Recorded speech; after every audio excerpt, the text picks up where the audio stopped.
Olá pessoal, boa noite. Com um pequeno atraso, agora são 8 horas e 41 minutos. Vamos começar o nosso Olho no Olho desta semana. Aqui ao meu lado, Benê Barbosa. Muitos de vocês conhecem o Benê, bacharel em Direito, especialista em Segurança Pública, escritor, está sempre muito presente nas redes sociais e eu tenho um enorme prazer em receber você hoje aqui. Benê, obrigado, viu, pela tua presença. Eu que agradeço. Nós vamos fazer o nosso bate-papo Olho no Olho, interagindo com você, que está nos mandando aqui perguntas, colocando as suas dúvidas e, obviamente, o Benê também vai nos ajudar. Benê, vamos começar ouvindo um pouco as pessoas. Vamos lá. E aí eu vou interagindo com você dentro de todos os temas, especialmente o de segurança, que é um tema que você conhece tão bem.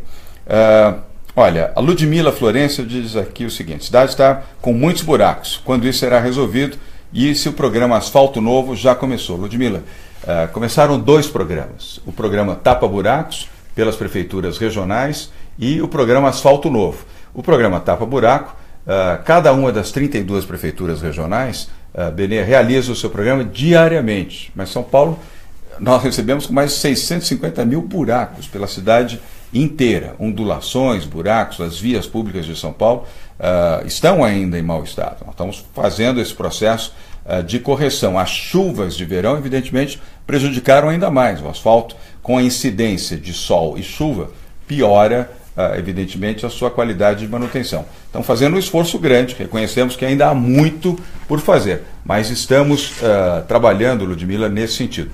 E o Asfalto Novo já começou, ainda que com muita dificuldade de recursos para isso. A primeira grande avenida da cidade que está sendo reasfaltada é a Avenida 9 de Julho, e agora, a partir do próximo mês de agosto, nós vamos ter, final de julho e início de agosto, várias outras ruas e avenidas da cidade também recebendo asfalto novo. Programa de reasfaltamento da cidade. Não é toda a cidade, nem é possível fazer esse tipo de promessa, nem faríamos, porque seria uma irresponsabilidade, Benê. Mas, gradualmente, passo a passo. E fomos buscar recursos no governo federal, no governo estadual, do fundo de multas, para poder reiniciar um programa de asfaltamento de ruas e avenidas da cidade, que a última vez que isso foi feito foi até a metade do segundo mandato do prefeito Gilberto Kassab, ou seja, há 6 anos que a cidade não tinha um programa de recap ou de reasfaltamento, como passará a ter a partir de agora. Agora eu vou passar a palavra aqui um pouquinho para o Benê, para a gente bater um papo, e aí voltamos aqui com outras perguntas, inclusive do Matheus Rodrigues, que já faz aqui a pergunta sobre o estádio do Pacaembu. Mas nós vamos interagir um pouquinho aqui com o Benê. Vamos lá. Benê, você mora aqui em São Paulo? Moro em São Paulo. Em que bairro? São Paulo. No Parque Continental, próximo de Jaguaré ali. Jaguaré. Você gosta da cidade? Você ama São Paulo? Gosto, muito, muito. Né? É uma cidade que eu digo que ela te cobra caro, né? Mas ela te dá muito.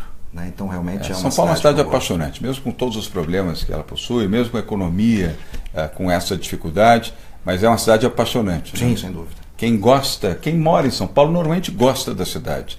E é curioso, Benê, que mesmo pessoas que vêm do exterior, da Europa, dos Estados Unidos, da Ásia, e que vêm para o Brasil a convite de alguma empresa, ou mesmo migrando com toda a sua família, se apaixonam rapidamente por São Paulo. E adotam São Paulo, mesmo com todas os seus problemas. Nós não temos aqui praia, nós não temos horizonte, mas temos o melhor ativo que uma cidade pode ter: gente carinhosa, gente afetuosa, gente amiga, gente solidária. Isso contribui muito para o bem-querer de uma cidade. Sem dúvida. Vamos seguir aqui um pouquinho? Olha, Matheus, você perguntou aqui: prefeito, como é que fica a vizinhança que mora nos arredores do Pacaembu após a privatização? Não é privatização. Ele pergunta aqui se haverá shows, se existirão shows no local. Matheus, é um programa de concessão do Pacaembu, ele não vai ser vendido, ele vai ser concedido, ele será administrado por uma empresa privada, uma instituição privada. E ele não deixará de ser o estádio municipal do Pacaembu para o futebol e esportes. Nós não teremos shows no Pacaembu, ali não é lugar para realização de shows, ali é para esportes, futebol, rugby e esportes que sejam adequados ao estádio, ao campo e também às atividades esportivas que vão continuar funcionando naquele anexo do Pacaembu, com a gratuidade e o acesso ao público, que poderá continuar frequentando livremente esta área, como já acontece há muitos anos. Agora, vamos melhorar a acessibilidade do estádio. O estádio não é amigo para as pessoas com deficiência. O estádio tem problemas estruturais, problema de luz. Quando dá um pife de luz, leva quase 20 minutos para religar a luz do estádio, porque não tem geradores suficientes para atender a iluminação do estádio. As instalações físicas precisam ser melhoradas, modernizadas. Mulheres que frequentam o Pacaembu têm uma enorme dificuldade de ir ao banheiro. Benê. Banheiros são químicos, a maior parte dos banheiros do estádio são banheiros químicos. Então isso dificulta que mulheres e outras pessoas também possam frequentar. Ninguém gosta de utilizar num estádio de futebol um banheiro químico, as mulheres principalmente. Então tudo isso precisa ser aprimorado e exige investimento. Também equipamentos de segurança, segurança contra incêndio, segurança na sua mobilidade dentro do estádio, e o grau de conforto também pode melhorar. Para isso você não precisa modificar o formato do estádio, nem alterar, nem pode, o estádio está tombado, mas você pode melhorar o grau de conforto para o usuário. Você pode ter cadeiras mais confortáveis, fazer com que toda a arquibancada tenha cadeiras individualizadas, anatômicas, confortáveis, e que isso melhore também não só a segurança, como o prazer de você ir ao estádio do Pacaembu para assistir futebol. Foi lá que eu comecei a me apaixonar pelo futebol, Benê. Foi o primeiro estádio que eu frequentei, eu tinha 6 anos de idade, assistindo um jogo do Santos contra o Palmeiras. Ganhou o Santos. E, aliás, eu me tornei torcedor do Peixe a partir daquela noite, vendo um timaço com Pelé Coutinho, Durval e Pepe, e a vitória do Santos sobre o Palmeiras naquele jogo. Isso, se eu não me engano, foi em 1963, se eu não estou enganado, lá no estádio do Pacaembu. É o estádio mais querido, talvez, do Brasil, seja o estádio do Pacaembu. Então, fique tranquilo, Matheus, que o estádio só vai melhorar e não teremos nenhum tipo de show ou atividades que não o futebol, o rugby e alguma outra que, do ponto de vista do esporte, seja adequado ao campo. Você gosta de futebol, Benê? Não muito, para dizer a verdade. Eu sou um brasileiro. Não, não é minha praia, nunca foi. Talvez porque eu sempre fui um péssimo jogador, né? Acho que eu tenho duas pernas esquerdas. Então eu acabei, realmente não é uma das minhas paixões. Eu adoro futebol, adoro ir ao futebol e adoro jogar futebol. Tá certo que agora, como prefeito, diminuiu bem a minha oportunidade de jogar bola e até mesmo de assistir os jogos. Sou santista, todo mundo sabe que eu sou torcedor do Peixe. Estamos numa má fase, o Santos não está muito bem, mas ainda é em tempo de se recuperar tanto na Copa do Brasil quanto no Campeonato Brasileiro. Vamos aqui, olha, falar sobre segurança pública. O Luiz Fernando Silva pergunta aqui sobre armamentos, uma posição que lá meses atrás o senhor declarou que tinha uma posição contrária ao armamento. Eu vou até aproveitar, Luiz Fernando, para esclarecer, e obviamente a presença do Benê também aqui, que me ajuda muito.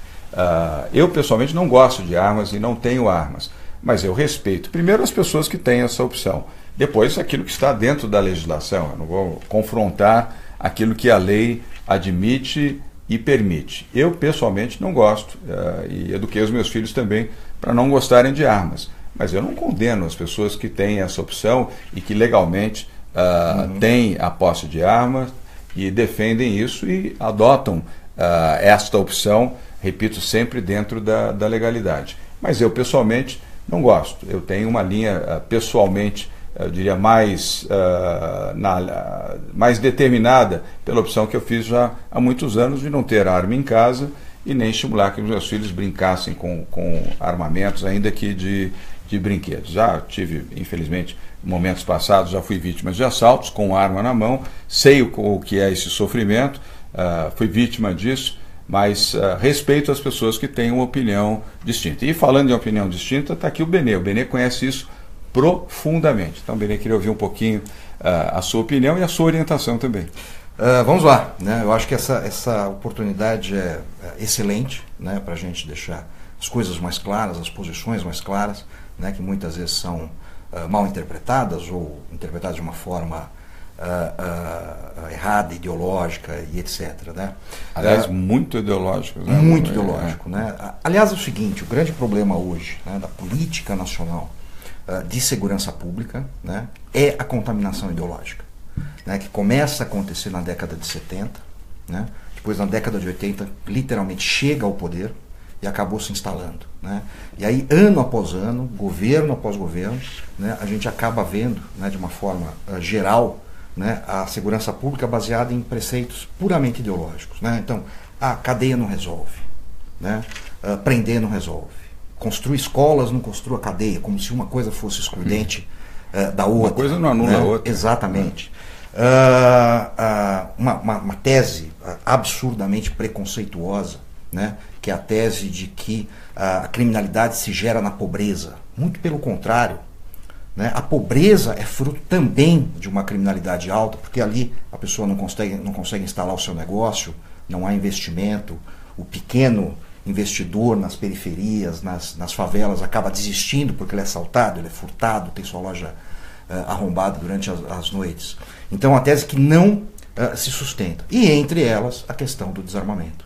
Né? Se passou anos pregando que o problema da criminalidade armada, dos homicídios, era o armamento na mão do cidadão. Pois bem, em 97 se criou uma lei que se criminalizou o porte. Até então era uma simples contravenção penal. Criminalidade continuou crescendo. Homicídios continuaram crescendo. Aí veio o Estatuto do Desarmamento, aprovado em plena vigência do mensalão. Né? Inclusive nós levantamos à época os saques e eles bateram perfeitamente com as votações. Era um projeto do governo PT. Era um projeto que tinha o apoio da Câmara, que tinha apoio do Senado, que tinha apoio das maiores redes de televisão do Brasil, que tinha apoio de todos os jornais. Foi um rolo compressor. Né? Ninguém que era contra o desarmamento foi sequer ouvido. Né? Eu tive a cara batida em portas assim, inesgotáveis vezes. Né? Então foi algo absolutamente sem discussão. E ainda propuseram o referendo de 2005. Né? Por quê? Porque eles tinham certeza que eles iam vencer. Né? Você abria os jornais e aí os institutos de pesquisa diziam assim: 85% da população é a favor do desarmamento, 90% da população quer restrições às armas de fogo. Mas eu ia lá ler essas pesquisas, né? Coisa que... Analisar, né? E aí você percebia que ficava muito claro que as pessoas estavam entendendo que quem seria desarmado era o bandido, não o mocinho, né? Que ia ser retirado de circulação as armas ilegais, coisa que já devia estar sendo feita, obviamente, uma vez que eram armas ilegais. Eles não contavam, obviamente, que a gente teria tempo também. Né? E aí uma verdadeira lavagem cerebral que eles fizeram durante mais de uma década no Brasil. A gente teve 20 dias para rebater. Em 20 dias nós viramos o jogo. Né? As pessoas entenderam o que estava acontecendo. Né? Faltava informação. Faltava informação real, informação verdadeira. Né? E as pessoas entenderam que realmente retirar o direito das pessoas nunca é bom. Né? Restringir a liberdade das pessoas de uma forma absolutamente e absurdamente autoritária, como estava sendo feito, impositiva, né? Sem discussão real, não era nunca uma boa opção. E aí o referendo deu resultado, 64%, mais de 59, quase 60 milhões de votos. Né? Costumo brincar que foi o único poste que o Lula não conseguiu eleger. Né? Porque mesmo ele se empenhando pessoalmente nisso, ele não conseguiu. E o que é melhor, ainda tivemos uma votação superior à dele. Né? Aliás, o referendo teve uma votação recorde até hoje. Né? Nenhum candidato à presidência da República, em segundo turno, chegou a esse mesmo número de votos de aprovação. Infelizmente, né, a legislação que estava continuou. E é uma legislação absurdamente restritiva, elitista, preconceituosa. Ficou um resíduo, né? Ficou um resíduo. A verdade é o resíduo em forma de lei. Como eles tinham certeza que eles venceriam o referendo, eles fizeram toda a legislação contando com aquele resultado. Né? Por isso que hoje a gente briga. Né? A gente está lá na Câmara com o projeto de lei 3722. Não por uma, como dizem, é uma flexibilização do estatuto, é uma revogação. Não. Né? É uma adequação da lei ao resultado de um referendo popular, que precisa ser respeitado. Nesse caso, a legitimidade absoluta. Exatamente, né? Exatamente. Porque, infelizmente, Dória, quando se faz as leis no Brasil, principalmente as leis federais, as pessoas esquecem do Brasil como um todo.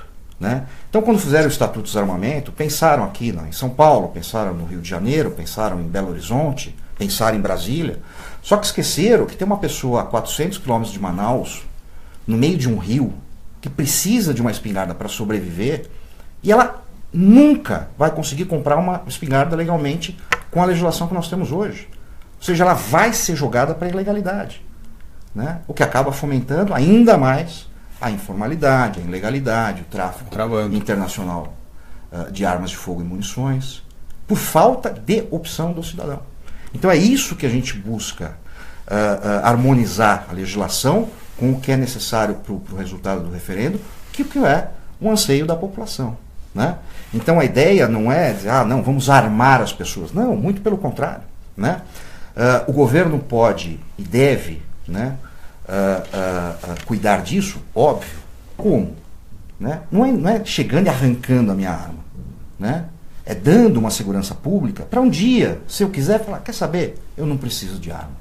Isso é o máximo que a gente pode esperar, né? Mas isso não acontece, a gente vê a segurança pública. Essa é a melhor opção. Ela, obviamente, hoje, infelizmente, ela não está configurada. Mas essa é a melhor opção, é você ter uma ação policial, uma ação preventiva de polícia, uma capacidade de vigilância e de proteção ao cidadão, que ele não tivesse esse nível de preocupação. Exatamente. E tivesse a tranquilidade, como tem um cidadão americano a morar numa vila, num bairro, numa cidade americana ou canadense, ou de outro país do hemisfério norte, coisa que aqui nós ainda, infelizmente, não conquistamos. Apenas para validar o seu argumento. Aliás, o Canadá é um excelente exemplo disso, né? Pouca gente sabe, mas o Canadá é um dos países mais armados do mundo, né? O Canadá tem hoje cerca de 10 milhões de armas, né? A maioria fuzis de caça e armas. Tem mais proporcionalmente do que a América, do que os Estados Unidos, Benê? Não tem mais. Não. Proporcionalmente, os Estados Unidos ainda é o campeão. A diferença é a seguinte: saiu uma pesquisa muito interessante agora da PEL americana, falando exatamente, são 80 páginas falando disso, né? Então mostra o que? Hoje na América, né, aproximadamente 50% das casas tem pelo menos uma arma de fogo. São, em média, mais ou menos 300 milhões de armas na mão da população americana, né? Com um nível de homicídios hoje já praticamente 7 vezes menor que o brasileiro, né? E caindo nos últimos 20 anos, né? Diminuindo. Então aquela tese de que armas em circulação automaticamente aumentam a criminalidade é uma bobagem. É uma bobagem, tem outros fatores.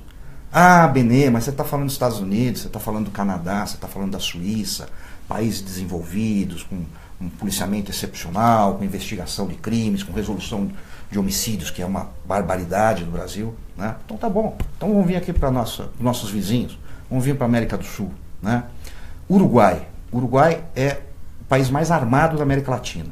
No Uruguai há uma arma de fogo para cada 6 habitantes. E o nível de segurança nas cidades uruguaias é muito bom. É muito bom. Taxa de homicídios, a segunda menor taxa da América do Sul. Só perde para o Chile. Paraguai. 32% da população abaixo da linha de pobreza. Uma alta taxa de analfabetismo. Uma economia baseada na economia informal. Uma alta taxa de desemprego, né? E uma legislação, né, sabidamente liberal para armas de fogo. Resultado, terceira menor taxa de homicídios da América do Sul. Só perde para o Uruguai e para o Chile. E só não é menor, infelizmente. É surpreendente, né? É surpreendente. No caso do Uruguai e do Chile, eu diria, está dentro da expectativa. Tá dentro eu já sabia Exatamente. Eu achei até que o Uruguai era o primeiro e o Chile o segundo. Você já esclareceu que o Chile é o primeiro, o Uruguai é o segundo. Mas o Paraguai é surpreendente. E o Paraguai é o terceiro, né? E só não é menor porque ele faz a fronteira com o Brasil. E a taxa de criminalidade de homicídios na fronteira acaba elevando a taxa nacional, né? Eu costumo brincar que eu falo, a segurança pública no Brasil consegue estragar até a segurança pública do Paraguai, né? Causar danos aí nisso daí. Ou seja, tudo isso mostra, né?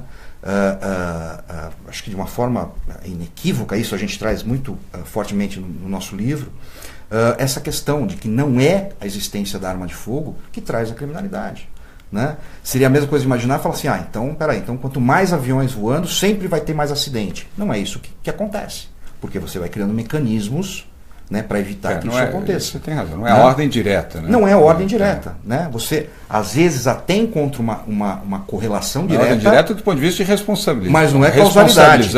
Exato. Tem muito avião, então os donos de companhias aéreas são responsáveis são os culpados pelos acidentes, são os culpados. O piloto é o culpado, todo mundo é culpado, Né?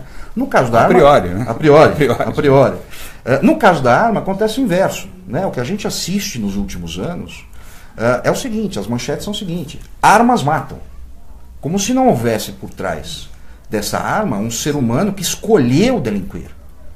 Porque o cometimento de um crime é uma escolha consciente. Não importa. Né? A própria ideia, né? A criminalidade em bairros pobres é maior. Eu sempre me pergunto, será? Eu acho que não. Ela é mais aparente. Por quê? Porque se você está na favela, numa comunidade pobre, numa periferia, e você escolhe delinquir, porque como eu disse, é uma escolha individual, você vai fazer o quê? Usar as ferramentas que você tem. Você vai pôr uma arma na cintura e vai assaltar, vai sequestrar, tráfico de droga, sai tiroteio e aparece. Quando alguém de classe média alta escolhe delinquir, ele não vai pôr uma arma na cintura. Ele vai fazer gestão fraudulenta, estelionato, corrupção, desvio de verba. Né? Se isso fosse verdade, né? Se houvesse essa relação de pobreza, Brasília ia ser um paraíso na Terra. Né? Ou o inverso. Ou o inverso. Né? A Papuda não estaria cheia hoje de milionários, né? De bilionários. Né? Ninguém pode dizer ali que não tiveram chance na vida e escolheram delinquir por causa disso. Né? Então, isso é uma das coisas que tem que acabar. Né? Para se realmente começar a se falar sério em segurança pública. Né? É responsabilidade individual. Né? Então, assim, se eu delinqui, eu delinqui. Né? Não foi o governo que me levou a isso, não foi a sociedade que me levou a isso, não foi a desigualdade social que me levou a isso, até porque senão você tem um discurso absolutamente preconceituoso, que reforça aquele estereótipo de que, pô, pobre é ladrão, pobre vindo ali, pô, esconde a carteira, é um absurdo. Esconde. É um absurdo. Eu morei na periferia quando eu casei. Né? O que você vê ali é o que eu estava te falando, é gente empreendedora, o cara tem uma portinha de garagem, ele abre 2 lojas. Divide no meio, assim, a metade é bar, a metade é uma papelaria. Né? E aliás, grande vocação, eu queria acrescentar, não para você perder o seu discurso e a continuidade, mas grande vocação da população nas regiões periféricas da cidade de São Paulo, especialmente Zona Leste, Zona Sul e Zona Norte da cidade, sabe qual é? É empreendedorismo. Certo. Pesquisa da Fundação Getúlio Vargas, realizada no ano passado, indicava 73% das pessoas, jovens principalmente, indagados, perguntados se queriam um emprego ou atividade empreendedora. A opção, atividade empreendedora. Isso. É a grande vocação. Aliás, eu vou falar isso depois, assim que você terminar, sobre os nossos programas para empreendedorismo e geração de emprego. Mas só para fortalecer o teu argumento. Exatamente isso. Né? É o que a gente vê. Então, enquanto a gente não quebrar essa estrutura, né, de uma forma geral, que foi implantada ideologicamente, a gente não vai melhorar. Tanto é que foi aquilo que eu disse, ano após ano, o mesmo discurso, os mesmos métodos, os mesmos resultados. Aí você, em segurança pública, você aplica a mesma fórmula. Criminalidade é problema de pobreza, distribuição de renda, armamento, não sei o quê, e dá errado. Então vamos tentar de novo para ver se agora está... Não vai dar certo nunca. Óbvio. É claro. Óbvio. Né? E onde você tem redução, né, que falsamente muitas vezes é atribuída ao Estatuto de Desarmamento, como por exemplo São Paulo, que começou a reduzir efetivamente os homicídios lá na década de 90. A partir de 98, 99, você começa a ter uma queda, né? Muito antes do Estatuto. Com o quê? Políticas corretas de segurança pública. Resolução de homicídios. Né? Isso é a primeira coisa. Um homicídio resolvido... A própria segurança urbana também. Né? Você melhorar a ação preventiva, claro, a presença da polícia nas ruas. Tudo. É a polícia nas ruas e a parte investigativa. Isso. Né? São Paulo hoje tem 40% de toda a massa carcerária brasileira, tendo que tem 11% da população, ou seja, é o estado que mais prende e que mais mantém preso, mesmo com uma legislação absolutamente leniente com o criminoso. Né? Você comete 20 assaltos, é pego por um, cumpre 6 meses, 8 meses, 10 meses, se tudo der errado. Né, Bené? Quantidade se tudo der errado, foi o que eu falei. Que são presas, são aprisionadas pela Polícia Civil, pela Polícia Militar e Polícia Civil de São Paulo, e depois... agora sai já na audiência de custódia, né? Impressionante. Na audiência de custódia já é cometeu o crime e é liberado. E é interessante... Antes de cumprir, exatamente, um dia de pena. Né? Um dos problemas disso é o quê? É a superpopulação carcerária. E aí vem esse mesmo pessoal e diz o seguinte: temos no Brasil uma política de encarceramento em massa. Estamos prendendo os pobrinhos, os negros, aquela retórica esquerdista, vamos falar o português claro, que a gente sempre ouviu. Os né? istas. Os istas da vida. Né? O que eles não falam é o seguinte: lá atrás, quando eles incutiram na cabeça dos nossos políticos, dos governantes, da própria população, que o certo é construir escola e não presídio, eles geraram essa superlotação. Porque hoje o político, o gestor, o executivo, ele não gosta de aplicar em segurança pública nesse nível. Ele não gosta de dizer assim, vou destinar 1 bilhão para construir presídios. Ah, prefeito, o senhor tinha que estar construindo escola. E sai na imprensa. Não constrói escola, mas constrói presídio. Olha, você falhou, você como governante. E crítica ácida, inclusive. Ácidas. E aí tudo bem. E aí para-se de construir presídios. Gera-se uma superpopulação carcerária. E aí eles voltam em cena e dizem, ó, tá vendo? Tem preso demais, precisamos soltar. Não precisa soltar, precisa construir presídio. Os condenados precisam cumprir as suas penas de uma forma digna. Né? Eu sou contra essa ideia de que cadeia tem que ser masmorra. Mas também sou contra uma ideia falsamente humanista que foi criada, que a primeira missão da prisão é ressocializar o preso. Isso é uma bobagem gigante. Em nenhum lugar do mundo isso é assim. A prisão foi feita para tirar da sociedade aquele que não soube viver na sociedade. E dar a ele, depois de cumprida a sua pena, de uma forma digna, isso ninguém discute, a possibilidade de sair ou não. E voltar para a sociedade. Então, a ideia não é essa. A ideia não é... aliás, é até engraçado, né? Quando acontecem casos... Então, por exemplo, um latrocínio, né? O que é o latrocínio? Tem muita gente que não sabe, até para esclarecer. Aquele que mata a sua vítima durante um roubo, para roubar. Né? Então acontece um latrocínio. Pô, tem que meter o cara na cadeia. Né? Aí vem o pessoal, não é bem assim, cadeia não resolve. Vamos com calma, não adianta jogar o cara 30 anos lá. O que levou ele a isso? Não sei o que. Bom, aí acontece um caso diferente. Por exemplo, quando aquela pessoa invadiu lá os skatistas na Rua Augusta e atropelou. Pronto, a partir dali tem que ser pena perpétua. Aí é o quê? É ressocialização? Não, as pessoas estão querendo justiça, estão querendo vingança, que seja. Né? Aliás, aquele caso é complexo, não adianta nem separar justiça de vingança. Exatamente. Né? Vingança é um erro, é um exatamente. Né? É condenável. Exatamente, é justiça. Você quer justiça, ele tem que cumprir a pena dele. Né? E isso é deixado de lado.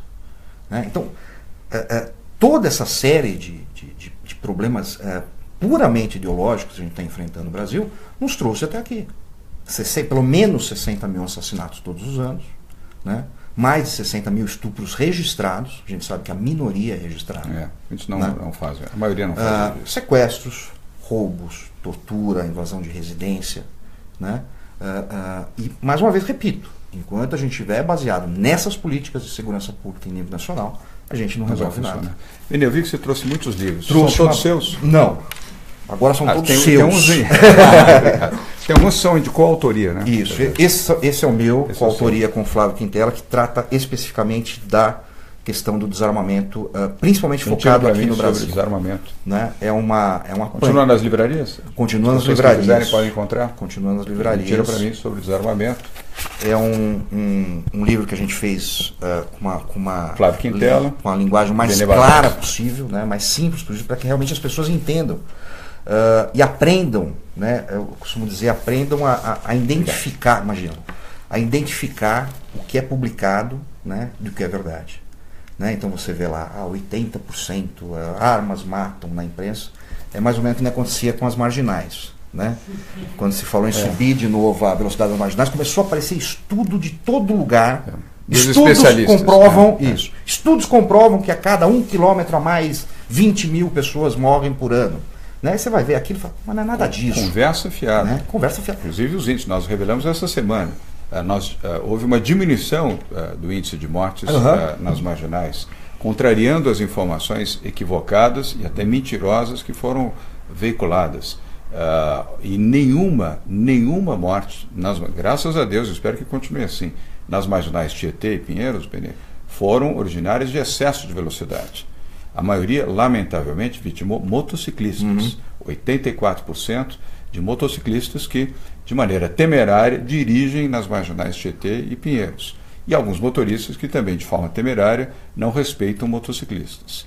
E uma outra incidência, creio eu, de 6% a 7% de atropelamentos. Atropelamentos não é por excesso de velocidade. Atropelamentos numa normal, é sempre muito triste, mas não foi porque havia um excesso de velocidade. Houve, evidentemente, qualquer impacto em alguém que está atravessando. Claro. Aliás, nem deveria atravessar as marginais, que não leva a lugar nenhum. São ambulantes, pessoas que, lamentavelmente, pessoas em situação de rua que frequentam e teimam em vender produtos nas marginais e que, lamentavelmente, colocam em risco as suas vidas. Mas o exemplo, a analogia, ela é muito apropriada, muito bem lembrada por você.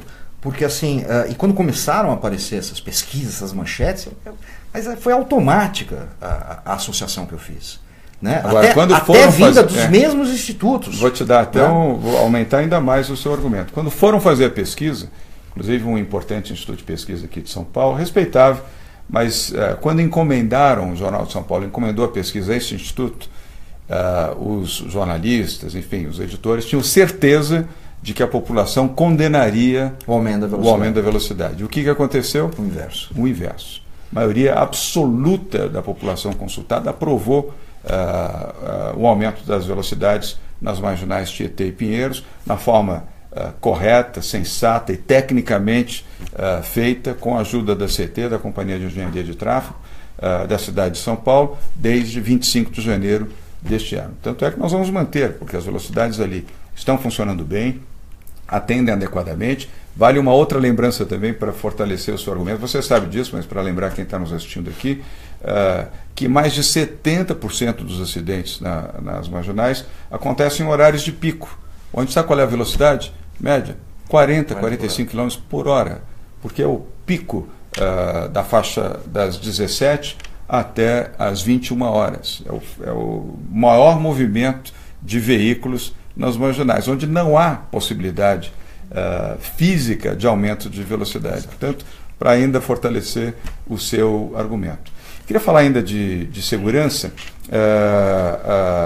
Marina Silva de Oliveira indaga aqui sobre o programa de câmeras que nós lançamos. Aliás, chama-se City Câmeras, câmeras da cidade. Nós estamos implantando 10 mil câmeras. Eu quero ver a sua opinião de monitoramento. Já foram instaladas 1.576, até o próximo dia 10 de julho teremos mais 250 câmeras, vamos para quase 2.000 câmeras operando na cidade de São Paulo para chegar na nossa meta de 10 mil câmeras ao longo de 4 anos. Na verdade, a gente quer superar essa meta. Vigilância eletrônica, citando o caso de cidades canadenses, americanas ou cidades na Alemanha, na Suíça e na Áustria, onde o monitoramento através de câmeras, 24 horas, como é o caso desse programa City Câmeras, reduz sensivelmente o índice de criminalidade, além de oferecer uma panorâmica sobre qualquer situação adversa na vida da cidade, porque as câmeras são ligadas ao Copom, ao Centro de Policiamento, Centro de Operações da Polícia Militar do Estado de São Paulo, onde há uma tecnologia no sistema de recebimento em nuvem dessas imagens, que é uma tecnologia da Microsoft, americana, e que permite, em monitoramento 24 horas por dia, qualquer movimento diferenciado. Essa tecnologia chama atenção instantaneamente, questão de 2 segundos, e permite que a pessoa, acompanhando na tela, na verdade é uma grande tela, mas tem também as individuais, aquela imagem venha e você possa perceber se está havendo ali alguma incidência de acidente ou de criminalidade.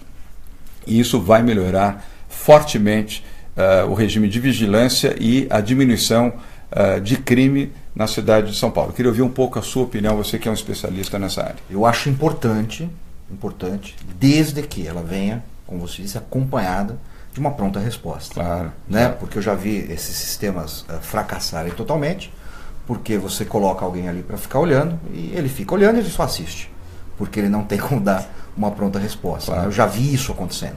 Né? Não vai fazer nada? Não tem viatura. Né? Eu já vi isso no passado. Mas olha, eu quero até fazer aqui não que você tenha estabelecido contrariedade, mas uma boa defesa da Polícia Militar do Estado de São Paulo. Todos os índices de resposta, quando no sistema do Detecta funciona, tem sido de uma agilidade Excelente. extraordinária. Você viu até que assaltos de automóveis, sequestros relâmpagos e até fuga de bandidos depois de assaltos, inclusive às agências bancárias, não às agências, aos caixas eletrônicos. Houve uma velocidade muito grande da Polícia Militar no atendimento, porque a comunicação é feita de imediato. E as viaturas que estão pela cidade conseguem estabelecer em poucos minutos, a perseguição e alcançar os meliantes. Está funcionando bem. E também a própria Guarda Civil Metropolitana nas agressões ao patrimônio, invasões de escolas. Inclusive, eu quero alertar você que tem filho na escola, a Guarda Civil Metropolitana está orientada a melhorar a ronda escolar e está fazendo isso, e também as unidades de saúde, as UBSs, as AMAs e os hospitais da cidade. A outra boa notícia, Benê, é a iluminação. Nós estamos muito próximos de lançar o programa da PPP, da iluminação pública em São Paulo. São 650 mil pontos de luz com LED, uma iluminação da melhor qualidade. Justiça seja feita, isso começou na gestão passada e agora vai ser efetivamente implementado na nossa gestão. Com a implantação desses 650 mil pontos de iluminação, isso a gente aprende onde há luz, há segurança, a melhor mobilidade urbana e a maior segurança. E com luz também você consegue aplicar o sistema de monitoramento com muito mais qualidade, porque a câmera captura melhor a qualidade da cena e daquele momento e permite uma ação imediata da polícia. Isso é uma outra boa notícia. Isso é excelente, excelente. Né? Mas friso, né? Aliás, a gente tem um problema muito sério no Brasil, né? Que são as competências sobre a segurança pública. Né? Eu sempre fui plenamente favorável, né, à municipalização da segurança pública. Como é nos Estados Unidos. Como é nos Estados Unidos, como é em vários outros países. Né? Quanto mais você aproxima um serviço público, mais eficiente, né, ele é. Mais eficiente ele se torna, mais eficiente ele é. Infelizmente, a legislação, né, brasileira impede isso. Né? O Estado, por exemplo, não pode legislar penalmente, né, como é nos Estados Unidos também. Né? A prefeitura tem mais restrições ainda. Então, obviamente, ela tem que fazer o que está ao alcance dela. Iluminação, câmeras, guarda municipal, que já foi um grande avanço, né, que tentaram impedir lá atrás, em 2003, inclusive tentaram impedir a guarda municipal armada aqui em São Paulo, não conseguiram. Felizmente não conseguiram, mas tentaram. Inclusive foi um instituto aí que a gente conhece. A guarda municipal devia saber disso, acho que eles não lembram disso, mas tudo bem. Mas foi o que eu te disse, nós deveríamos ter uma autonomia maior. Né? A gente sabe que o pacto federativo no Brasil é uma piada. Precisa ser revisto. Né? Precisa ser revisto com urgência. Né? Os estados precisam ter autonomia, como era até certo ponto no passado na questão das armas de fogo. Então, por exemplo, Minas Gerais ele tinha um sistema do quê? Porque era a competência da Polícia Civil, antes do Estatuto de Desarmamento. Então, Minas Gerais, por exemplo, ele tinha porte de armas. Então lá eles decidiram que o seu porte de armas, como é nos Estados Unidos, vale para a arma que está registrada no seu nome, o que faz total sentido. Né? Você tinha nos estados do norte do país, né, Amazonas, você tinha o porte de arma longa, que não existia em nenhum outro lugar no Brasil. Também por um motivo óbvio. A arma longa, você se referiu até. Né, a arma longa é a ferramenta, né, de defesa, até de alimentação. Né? Tem gente que não acredita, mas não existe açougue no meio da floresta. Né? Eu vi isso durante um debate. Mas estamos na idade da pedra? Meu Deus do céu, você vive em que mundo? Né? É aquele que vive naquela bolha urbana e acha que picanha nasce em árvore. Que o mundo gira em torno dele. Exatamente, né? Picanha nasce em árvore, já vem o hambúrguer pronto assim, na árvore, só colhe. Né? Com pão de gergelim. Isso, exatamente, e picles. Então você tinha essa possibilidade, né, de adequação da legislação para as necessidades do Estado. Né? Você tinha, da mesma forma que é hoje nos Estados Unidos, né, a parceria entre estados para o porte valer. Então, por exemplo, São Paulo tinha parceria com Minas Gerais, né, eu sei porque eu tinha porte de arma na época, né, e com Rio de Janeiro. Então, com o seu porte em São Paulo, você viajava para Minas, viajava para o Rio de Janeiro sem ter que pedir qualquer tipo de permissão. Hoje a gente chegou numa coisa tão maluca, João, mas tão maluca, que a legislação diz o seguinte: para os poucos que conseguem um porte de arma, em São Paulo são 47 só, né? Grandes empresários, né? amigos de política, claro. Você fala 47, mas qual casa? Você está falando centena, milhar? Não, 47 unidades. Unidades? 47 portes de arma. Né? O porte é expedido pela Polícia Federal, ou seja, um porte federal, mas que só vale no Estado. Olha que coisa maluca. Ou seja, a Polícia Federal emite um porte que só vale no Estado de São Paulo. Ou ela escolhe. E a Polícia Federal. É a Polícia Federal. Polícia Federal. São Paulo, na década de 90, chegou até 100 mil portes expedidos por ano. Né? 100 mil, só pra gente ter uma ideia. Até as pessoas às vezes falam, mas a pessoa andando na rua com arma, vai dar tiro, vai sair briga de trânsito. Não tem por que acreditar nisso. Se não era assim no passado, não seria assim hoje. Né? Porque muitas vezes as pessoas se afastam da realidade e se apegam às suas ideias. Né? Então eu acho que... E ela se apega nisso como se fosse uma verdade absoluta e luta por aquilo. Né? E por mais que você mostre, fala, não, mas está aqui. Eu não acredito. Não, a minha ideia é que está certa. Né? É normal isso acontecer. Né? E é exatamente esse é o meu trabalho. Né? É mostrar o outro lado, é conscientizar as pessoas. Né? Não influenciar, porque eu acho que é uma palavra ruim, né? Mas realmente conscientizar. Né? Levar informações sobre um assunto que ainda é tão desconhecido no Brasil e tão, como a gente estava falando, infelizmente, da imprensa, né? Tão distorcido. Né? Absurdamente você foi distorcido. Educado. Fora o patrulhamento que existe, total, né, nesse tema, que é enorme. Total. Né? Absurdo. Assim. Eu queria falar um pouquinho sobre, ainda nesse tema, aproveitando que você é um super especialista, a gente ainda tem 8 minutos aqui de programa, falar sobre os counties. Você falou das cidades, eu não sei se você morou nos Estados Unidos. Não, eu morei. Eu tive a oportunidade de morar em Bethesda, Maryland, que fica ao lado do distrito, ao lado de Washington, a capital americana.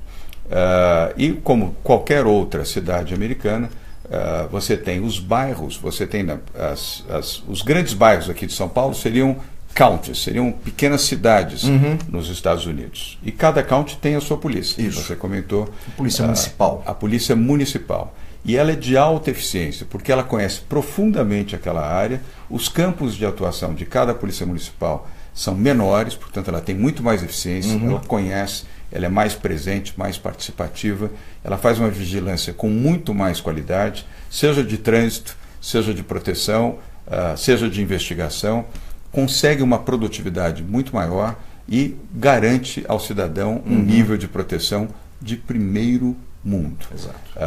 Exatamente ao contrário do Brasil, onde a legislação é federal, onde tudo se faz para impedir que a ação local possa ser descentralizada e com isso muito mais eficiente e permitindo que o cidadão, eu morava na casa dos meus tios, meu tio era diretor da OEA, Organização dos Estados Americanos, ele recebia ali um statement semestral, uma pequena prestação de contas de Bethesda, do prefeito de Bethesda, onde dizia do imposto para onde ia.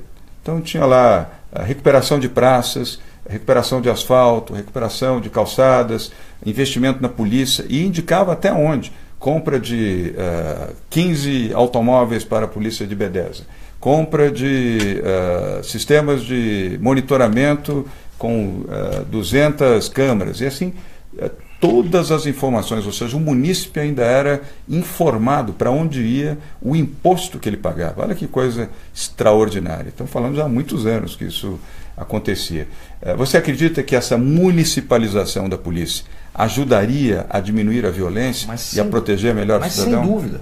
Eu não tenho a menor dúvida sobre isso. Eu concordo plenamente. É um modelo que funciona. Está provado que funciona. E mais uma vez eu digo, né, o grande problema do Brasil sempre foi a questão ideológica. Quando é que começa, né, a centralização do poder de polícia no Brasil? Com Getúlio Vargas. Depois do quê? Da Revolução de 32. Getúlio Vargas começa antes, na realidade, nos estados do Nordeste, né, quando ele queria destruir o poder político dos coronéis nordestinos, porque aquilo o incomodava, né, ele era um centralizador. E ele faz o quê? E era um ditador. E era um ditador. Ele era um ditador. Né? Então, primeira coisa que ele faz, desarmamento no Nordeste. Foi o primeiro a lançar uma campanha de desarmamento no Brasil, foi Getúlio Vargas. Um desarmamento voluntário dos coronéis nordestinos. Infelizmente, alguns caíram, né? Como, por exemplo, o coronel Gregório Matos, que era um dos coronéis mais queridos na Bahia, né? Tinha um poder político gigantesco. tinha um arsenal gigante, o que obviamente garantia esse poder, né? E ele se desarma. Ele entrega, pra você ter uma ideia, isso no final da década de 20, começo da década de 30, ele entrega 35 mil armas para o governo federal. Quando sai o último vagão de armas, ele é preso pelas forças de Getúlio Vargas. E a população da cidade dele só pôde assistir porque estava desarmado, não pôde fazer nada.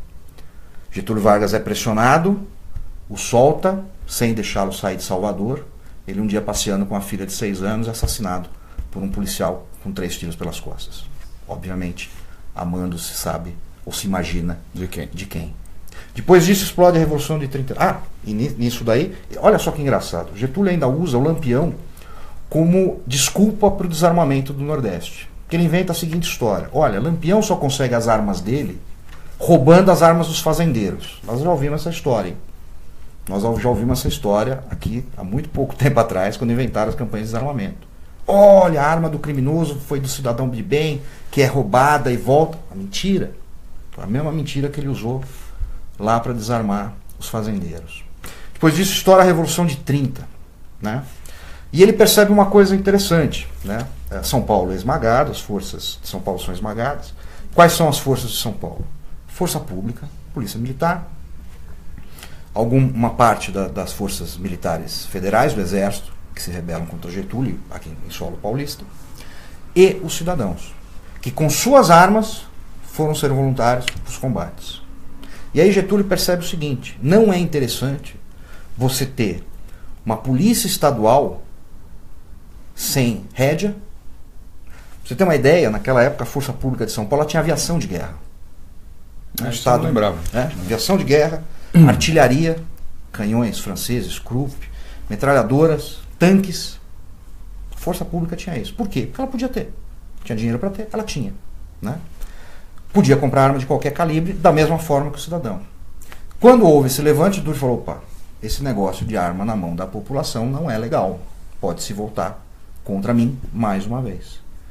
E aí ele cria, pela primeira vez, uma legislação, né, que controla o porte de armas, que restringe os calibres e os tipos de armas. Não só para o civil, como também para as polícias militares. Tanto é que hoje, os órgãos, tanto de polícias militares como as guardas metropolitanas, se elas quiserem adquirir armamento de calibre restrito, né, ela é obrigado a pedir até hoje uma autorização no Exército, ela tem uma quantidade limite de armas, né, ou seja, tudo com foco em controle, né. Então se retirou o poder das polícias, se centralizou, né, e vimos até pouco tempo atrás, aliás foi uma notícia que me arrepiou, né, dos pés à cabeça, né, a ex-presidente Dilma falando em federalizar de uma vez as polícias estaduais. Isso é o fim da segurança pública. Né? Ainda bem que não conseguiu. Exatamente. Né? Caiu. É o sistema Hugo Chávez de segurança pública. Né? Que, aliás, foi Venezuela outra vítima do desarmamento também. Bom, aliás, se reproduz essa situação, vamos dizer, dessa esquerdização, debaixo do tema bolivariano, ocorreu fortemente no Equador, na Bolívia, na Argentina, na Venezuela, na Nicarágua, e quase que o Brasil embarca definitivamente nesta situação. Como nós estamos chegando aqui no finalzinho, eu queria te perguntar um pouquinho sobre tecnologia. Aproveitando, o Benê Barbosa, volto a dizer, bacharel em Direito, especialista em segurança pública, já fez centenas de palestras, aliás, centenas de palestras nos últimos, eu diria, 12 meses, nos últimos 2 anos, ele é um dos maiores conferencistas neste setor, e muito respeitado também pelo seu conhecimento, inclusive histórico, sobre esse tema. Eu queria te perguntar, nesse finalzinho, sobre tecnologia. Nós introduzimos, eu acho que você acompanhou, os drones. A primeira polícia de drone, Dronepol, aqui na cidade de São Paulo. É a primeira polícia municipal do país e da América Latina a utilização dos drones. Os drones são sofisticados, não são esses drones de lazer, são drones importados da China, de alta tecnologia, custam muito caro. Nós conseguimos a doação, mas custam $100 mil cada drone, em torno de R$330 mil cada um, mas que conseguem uma visualização até 1 quilômetro de distância. Ele consegue focar o seu rosto, identificar visualmente você mesmo a 1 quilômetro de distância, e tem uma autonomia de voo maior também. Conseguimos a aprovação da ANAC fizemos um treinamento durante 60 dias de agentes da Guarda Civil Metropolitana para operarem os drones, o Dronepol.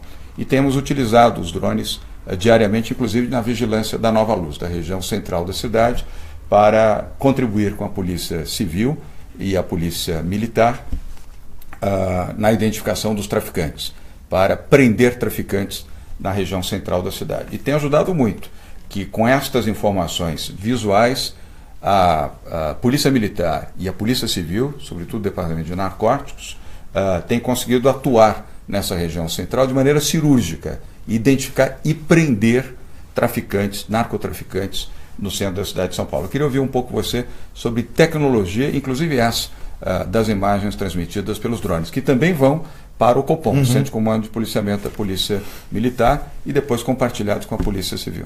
É interessante, é muito interessante. Eu acho que pode ser muito bem-vinda, né? Principalmente quando se puder fazer a medição da sua eficiência, né? Eu acho que isso é muito importante, né? Então, isso é um erro comum, né? Um erro comum. As pessoas se apegam, às vezes, a algumas ideias, né? E ficam receosas ou inibidas ou envergonhadas, muitas vezes dizer, olha, não funcionou, vamos tentar outra coisa. Isso é um grande problema de segurança pública no Brasil. 2 problemas. Primeiro, continuidade, que nós não temos. Prosseguir os programas. Exatamente. E implementá-los. E segundo, abandonar programas que não funcionam. Então, se não funcionou, vamos rever, né? Empresa que não faz isso, acontece o quê? Quebra, não quebra. Claro. Né? Você está dando errado, nós temos que mudar o foco, o caminho, o ritmo, né? Ver o que está acontecendo, né? Infelizmente no Brasil isso é raríssimo, né? Eu costumo brincar na falta de continuidade nas políticas de segurança pública. Eu passei minha infância muito numa cidadezinha do interior aqui de São Paulo, chamada Guararema, né? Tinha uma coisa lá que a gente tinha certeza que ia acontecer a cada 4 anos. A pracinha ia ser reformada. Né? Trocar o chafariz. Cada prefeito, a praça seria reformada. Não importa se fosse a praça mais bonita do estado de São Paulo. Ela ia ser reformada. Política de segurança pública é mais ou menos assim. Né? Cada 4 anos alguém tem uma ideia genial que vai mudar tudo e se atrela aquilo, como é o caso do Estatuto do Desarmamento. De novo eu digo, uma lei completamente ineficiente, uma lei que custou bilhões. Só o referendo, se a gente for levar em conta a isenção fiscal das rádios e TVs durante a propaganda, chegou a R$1 bilhão. É muito dinheiro. Caríssimo. Né? Benê, eu queria te ouvir um pouquinho, nós estamos quase encerrando. Eu reconheço o seu entusiasmo. Eu queria falar um pouco de tecnologia mesmo, porque é o que nós estamos fazendo como investimento em São Paulo. É evidente que a política de segurança cabe ao governo do Estado, Polícia Militar, Polícia Civil, mas hoje de forma integrada com a Guarda Civil Metropolitana. Você acredita que elas não se falavam, né? O sistema de comunicação, até a gestão passada, a Guarda Civil Metropolitana não falava com a Polícia Militar. Agora fala, agora nós temos comunicação absolutamente integrada, em uma gestão compartilhada, inclusive do ponto de vista de situações e análise de situações. E investindo em tecnologia. Sistemas de rádio, inclusive os sistemas mais modernos, que são os rádios com câmera, da Motorola, igual a polícia americana. Você vê a utilização aqui, onde você não precisa pegar no rádio, você simplesmente fala no rádio. E ele transmite imagem porque ele tem uma microcâmera que faz a transmissão disto para o comando do policiamento e também, se desejar, para o Copom. Então é um sistema da Motorola. Várias outras têm, mas a que nós tivemos por doação foi da Motorola. Os drones, esse sistema de policiamento por drone, imagens durante 12 horas por dia, ele só não pode transmitir à noite. Os drones não podem voar à noite, a ANAC não permite, mas durante o dia, são em torno de 10 a 12 horas, enquanto você tiver luminosidade, eles podem funcionar. O sistema de câmeras de monitoramento, eu disse para você, tem 1.576 câmeras operando, mais 250 que vão iniciar a operação até 15 de julho, aumentando fortemente o monitoramento eletrônico, e investir em sistemas de tecnologia e preparo também dos policiais na academia. Autorizamos a contratação de mais 200 agentes para a Guarda Civil Metropolitana, são 6.000, agora vamos ter mais 200, nós estamos com muita dificuldade financeira, mas evoluindo, mês a mês, melhorando a condição de vigilância e principalmente na ação integrada com a Polícia Militar e a Polícia Civil do Estado de São Paulo. Então, tecnologia é um investimento que nós temos procurado fazer sempre com a cooperação do setor privado. Você acredita que com mais tecnologia a polícia possa ter mais eficiência na defesa do cidadão? Sem dúvida. Isso não tem a menor dúvida. Né? Tecnologia, como você disse, com integração. Isso. Né? Não adianta você e com ação, como você colocou. E com ação. Né? Imediata. Imediata, rápida, o mais eficiente possível. Então, óbvio, né, que isso é importante, isso funciona. Essa questão das câmeras, ela foi controversa, né, há muito tempo atrás, ou algum tempo atrás, quando falaram em fazer isso. Por quê? Porque, infelizmente, de novo, voltamos à questão da ideologia na segurança pública. Né? A ideia era colocar essa câmera, não para ajudar o policial. Faltava alguém dizer que isso é invasão de privacidade. Não. Né? Só que faltava alguém dizer, não pode filmar, você está invadindo privacidade. Não duvide. Calma. Calma. Dessa né? turma calma. Nazistas, você pode esperar qualquer coisa. Então, assim, eu não duvido. Né? Eu gosto muito dessa ideia, é uma coisa absolutamente comum nos Estados Unidos, por exemplo. Né? Por quê? Porque, principalmente, resguarda o policial, resguarda o guarda metropolitano. Exatamente. Que na sua ação, uma ação, por exemplo, de legítima defesa, fica clara aquela legítima defesa. Né? E obviamente, exatamente, né? Então foi muito mal vista no começo quando falaram para a Polícia Militar isso, por um motivo muito simples, né? A Polícia Militar é massacrada diariamente pela nossa imprensa, né? Semana passada tivemos uma pesquisa, né, afirmando que a Polícia Militar mata mais do que os latrocidas em São Paulo. Essa afirmação é de uma bestialidade, né, de uma irresponsabilidade tão gigantesca, né, porque coloca, né, o policial como se ele fosse pior que um latrocida. Vou te dar um outro exemplo agora, dessa semana. A Polícia Militar, com o trabalho de inteligência da Polícia Civil, da Polícia de Narcóticos, com o apoio da Guarda Civil Metropolitana, identificou um traficante, um forte traficante aqui numa comunidade próxima ao centro da cidade de São Paulo. A polícia foi lá, foi capturar, tinha mandato de prisão para capturar este traficante, foi recebido a tiros e a bala fez a reação, evidentemente, o policial, claro. Numa circunstância como essa, ele além de se proteger, tem que reagir. Reagiu, matou esse traficante, lamentável sempre, evidente, toda morte se lamenta, mas eles estavam em defesa no cumprimento da sua ação e do seu dever, que era prender o traficante, porque tinha um mandato judicial para prender o traficante, e era, de fato, um traficante. Parte da imprensa glorificou aquele bandido que era traficante e ainda lançou como se tivesse havido um assassinato, uma execução por parte da Polícia Militar, que de fato não houve. Felizmente, tinham imagens que garantem, evidentemente, que a polícia não agiu em excesso, cumpriu a sua obrigação, só para, de novo, fortalecer o seu argumento. Exatamente. E eu acompanhei isso, para e passo, através da Secretaria de Segurança Pública do Estado de São Paulo. Repito,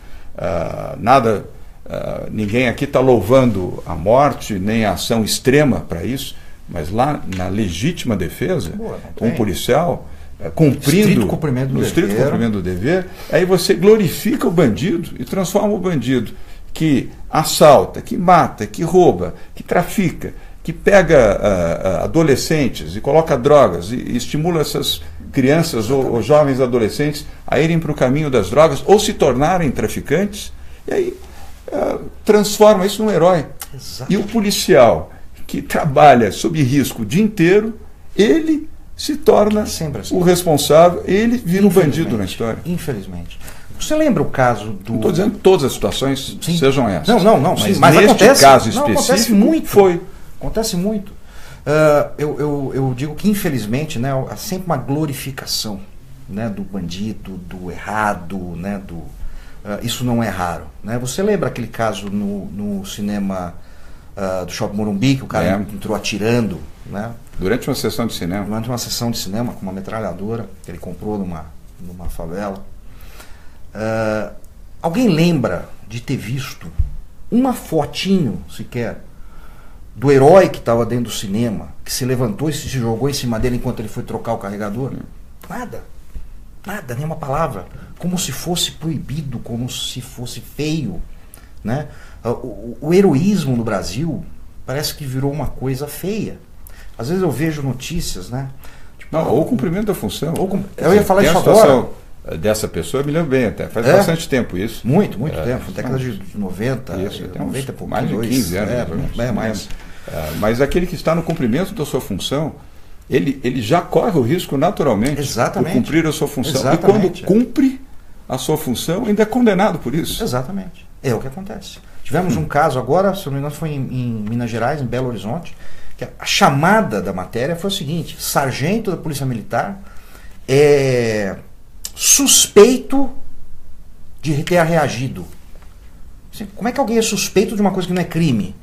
Reagir não é crime. Ele foi assaltado por 3 pessoas, reagiu, matou acho que 1 ou 2, né, numa reação também, numa necessidade. A imprensa coloca como se ele tivesse cometido um crime e fosse suspeito daquele crime. Ou seja, uma inversão total. Inversão, né, do fato, de valores. De novo, sempre se lamenta uma morte. O ideal é que não aconteça a morte. Mas numa circunstância como essa, é inacreditável que aquele que cumpriu a sua missão, cumpriu a sua função para defender a população, defender o cidadão, correu risco com a sua própria vida, faz com legitimidade aquilo que é a sua obrigação, prender o bandido que reage com arma de fogo, e ele reage também. Exatamente. E ao abater nessas circunstâncias, repito, não estou defendendo que isso seja um fato corriqueiro e comum, mas ele passa a ser o bandido e passa a ser julgado como se ele tivesse feito o ato do bandido fosse dele. É impressionante. Não precisa ir longe, rapidamente. Tivemos agora, há pouco tempo, uma pesquisa, né, divulgada, também por aquele instituto lá, que dizia o seguinte: 70% dos policiais morrem quando estão na folga ao reagirem. Tá. Aí a manchete é essa. Então você chega à conclusão de que o melhor é o policial não reagir. E morrer, simplesmente. Sim, ele é assaltado, não, olha, me mate porque eu estou de folga e não posso reagir. E aí é o seguinte: o que não traz essa pesquisa, essa dita pesquisa? Quantos policiais deixam de morrer porque reagiram? Isso ninguém fala. Não, exatamente para quantos reagiram em defesa de outras pessoas? Há pouco tempo teve um policial no ônibus que, graças à sua atitude, ele protegeu todas as demais pessoas que iam ser assaltadas no ônibus. E ele reagiu e matou o bandido, que era um meliante. Ele entrou no ônibus, imobilizou o ônibus para assaltar todas as pessoas. E sabe o que eu li numa dessas reportagens? Que ele agiu com irresponsabilidade, que ele colocou em risco a vida das pessoas que estavam no ônibus. Isso é surreal. O bandido entrou no ônibus armado, ameaçou o motorista. É como se o bandido tivesse deitar. É como se o bandido tivesse o direito de estar lá roubando. Com a arma na mão, de ameaçar e até de matar. Exatamente. Que é o que eu não gosto, que eu condeno muito, aquele discurso sempre de nunca reaja, nunca reaja, nunca reaja. Não digo que você tem que reagir. Né? Em determinadas situações, obviamente, você não tem a menor chance. Não. Mas nós estamos falando policial. Exatamente. Mas o problema desse discurso é o seguinte: se você, João, prefeito de São Paulo, está ouvindo esse discurso, eu, Benê, estou ouvindo, é uma coisa, só que os bandidos também estão ouvindo. E aí o bandido, quando ouve isso aí, fala assim: pô, o secretário de Segurança Pública dizendo que não pode reagir, o oficial da Polícia Militar dizendo que não pode reagir, o delegado seccional dizendo que não pode reagir. Opa, então você, cidadão, não pode reagir mesmo. E ele começa a se achar no direito de matar a sua vítima. Tanto é que não raramente tem um monte de reportagens, um monte de vídeo assim. Quando o criminoso é pego depois de matar a sua vítima durante um assalto, a primeira coisa que ele diz: mas ele reagiu. Como se isso justificasse o seu ato. Então, o perigo desses discursos, que obviamente são feitos para proteção do cidadão, não para colocá-lo em mais risco, esse efeito secundário ou não querido tem que ser levado em conta, e nunca é. Campanha de desarmamento, mesma coisa. Né? Nós estamos aqui já já terminamos, até já ultrapassamos, mas me lembro também de um outro fato, acho que no ano passado, se eu não estou enganado, onde um cidadão estava dentro do automóvel, veio um humilhante com a arma, bateu no vidro, o automóvel não era blindado, apontou a arma, disse, passa o seu relógio. E era a pessoa nervosa, você lembra do fato? Foi tirar o relógio caiu aqui do lado. Caiu. A pessoa, evidentemente, numa situação como essa, ela fica absolutamente sob tensão. Mas você bate no vidro, ele abriu o vidro, foi tirar o relógio não era desses de metal, caiu o relógio. Ele foi pegar o relógio para entregar, pum, tomou um tiro, morreu. Um tiro, atravessou o cérebro desse cidadão e morreu. E aí, é bem capaz desse cidadão dizer, não, eu matei porque ele reagiu. Eu achei que ele ia pegar uma arma. É exatamente isso que ele vai falar. Olha, vamos voltar em breve a fazer uma nova conversa. Benê, João, super obrigado por você ter aceito o nosso convite, está aqui no Olho Esses no Olho. livros são seus também. Oba, tá? Uma boa literatura aí sobre essa questão obrigado. toda. E o seu também, que eu vou levar. E Benê, olha, super obrigado. Benê Barbosa, volto a repetir, bacharel em Direito, especialista em segurança pública, escritor e palestrante, nos deu aqui esclarecimentos importantes sobre os temas de segurança pública, sobre porte de armas, sobre questões que envolvem a segurança pública e a sua própria segurança. Benê, muito obrigado pelo seu tempo. Eu que agradeço. Pessoal, obrigado. Semana que vem tem mais Olho no Olho. Uma boa noite para você. Fique com Deus, fique com a sua família. Tchau.